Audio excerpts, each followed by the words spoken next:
एक महत्त्वाची बातमी आपण पाहूयात, ज्याला लोकांची चिंता त्याच नेत्याला पुढे आणायचं असं अमृता फडणवीसांनी म्हटलंय। आपली घरं भरणाऱ्या नेत्याला पुढे आणायचं नाही असं अमृता फडणवीसांनी म्हटलं आहे।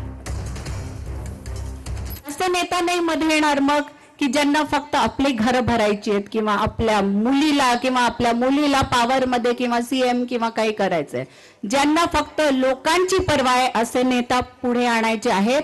तर हा तो दिवस की तुम्ही प्रण घ्या, आजपासून तुम्ही कामाला लागाल आणि मेहनत कराल स्वतःसाठी, आपल्या कुटुंबासाठी आणि आपल्या नागपूरसाठी। काही काही लोक जसे म्हणतात की स्त्रियांच्या, म्हणजे मला पण वाटतं की स्त्रियांचं काय प्रायोरिटी असते, प्राधान्य काय असतं। सगळ्यात मोठी जबाबदारी स्त्रियांची असते, माझं कुटुंब माझी जबाबदारी, त्यापुढे बाकी सगळं। हे आपण स्त्रिया म्हणू शकतो कारण आपण कुटुंबातला एक युनिट आहोत।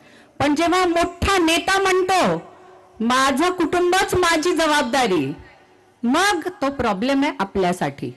आपल्याला हे जाणून घेणं जरुरी आहे की माझं कुटुंब माझी जबाबदारी हे आपण म्हणू शकतो, मोठे नेते नाही म्हणू शकतो।